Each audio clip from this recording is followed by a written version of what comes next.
Good morning, champion. This is Professor Aswin from Government College of Technology. இப்போ வந்து ஒரு sixer அடிக்க போறோம். என்ன சிக்ஸர் அடிக்கணும்? Principal stress and principal strain. அப்படி இந்த பிரின்சிபல் ஸ்ட்ரெஸ்ல ஒரு மூணு ஃபார்முலாவும் பிரின்சிபல் ஸ்ட்ரெயின்ல ஒரு மூணு ஃபார்முலாவும் பார்க்க போறோம். ஸோ பிரின்சிபல் ஸ்ட்ரெஸ் பொறுத்த வரைக்கும் என்னன்னா மேக்ஸிமம் பிரின்சிபல் அண்ணன் ஒருத்தர் இருப்பார், தம்பி ஒருத்தர் இருப்பார். மேக்ஸிமம் பிரின்சிபல் அண்ணன், மினிமம் பிரின்சிபல் தம்பி. இதில் அண்ணனுக்கும் தம்பி கொண்ட வேறுபாடு என்ன? இங்கே அண்ணன் வந்து பிளஸ் ஒய் எப்பவுமே கூட்டல் இருப்பார், தம்பி கழித்தல் இருப்பார். இந்த variable sigma X plus sigma Y by 2, இங்கேயும் இந்த variable sigma X plus sigma Y by 2 தான். இந்த ரூட்டுக்குள்ள வேரியபிள் அது அப்படியே தான் இருக்கும். So sigma x minus sigma y by 2 whole square plus tau xy whole square. இங்கேயும் அதே தான் இருக்கும். sigma x minus sigma y by 2 whole square plus tau xy whole square. இப்போ நமக்கு maximum distance sigma x sigma 1 equal to sigma x plus sigma y by 2 plus square root of sigma x minus sigma y by 2 whole square plus tau xy whole square வரும்.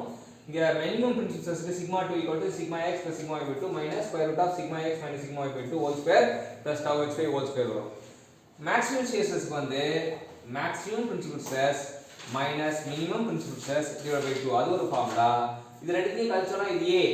இந்த மொத்த டேர்மையும் a ன்னு வச்சுக்கிட்டு இந்த மொத்த டேர்மையும் b ன்னு வச்சுக்கிட்டா இந்த டேர்ம் வந்து a plus b.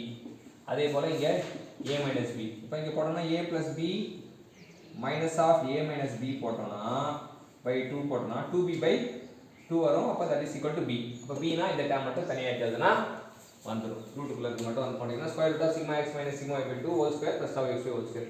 அதே இதுதான் ஃபாலோ பண்ண போறோம். ஆனா வந்து என்னன்னா சிக்மா x வந்து எப்சிலான் x ஆ மாத்த போறோம், சிக்மா y எப்சிலான் y ஆ மாத்த போறோம். tau xy மட்டும் காமா xy by 2 ன்னு போடணும். இந்த காமா xy அப்படினா shear strain அர்த்தம். அங்க மட்டும் divided by 2 வரும். எங்கலாம் tau xy இருக்கோ அங்க வந்து காமா xy by 2, எங்கலாம் tau இருக்கோ அங்க காமா xy by 2. இங்க வந்து tau max இருக்குல, அப்ப காமா max by 2. tau இருக்க இடத்துல by 2 ஆ இருக்கணும் அப்படின்றோம். அப்ப வந்து இங்க வந்து இந்த காமா மேக்ஸ் கேட்டாங்கன்னா இந்த 2 அடி விட்டு போய்டும். அப்ப gamma max equal to epsilon 1 minus epsilon 2 போட்டு ஆன்சர் தெரிஞ்சுக்கலாம். இது வந்து ஒரு கேட் ப்ராப்ளம் அப்படின்னு தெரிஞ்சுக்கலாம்.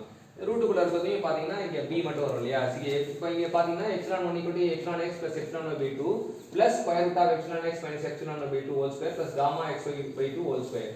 இங்க epsilon 2 equal to minimum principal strain என்னன்னா epsilon x plus epsilon y by 2 minus square root of epsilon x minus epsilon y by 2 whole square plus gamma xy by 2 whole square. எங்கெல்லாம் tau xy வந்ததோ அங்கெல்லாம் gamma xy வரணும் அப்படினு தெரிஞ்சுக்கலாம். இங்க maximum shear strain வந்து square root of epsilon x minus epsilon y by 2 whole square plus gamma xy by 2 whole square. So இந்த மாதிரி டெக்னிக் கண்டென்ட் வேணும் அப்படினு ஆசைப்பட்டீங்கன்னா நீங்க ப்ரொஃப் சுரேன் டாக் சேனலை லைக் பண்ணுங்க, கமெண்ட் பண்ணுங்க, ஷேர் பண்ணுங்க, சப்ஸ்கிரைப் பண்ணுங்க, பெல் பட்டனை பிரஸ் பண்ணுங்க. இந்த ஆண்டை உங்களோட வெற்றிகரமான ஆண்டா மாத்திங்க. வாழ்த்துக்கள் சாம்பியன்ஸ்.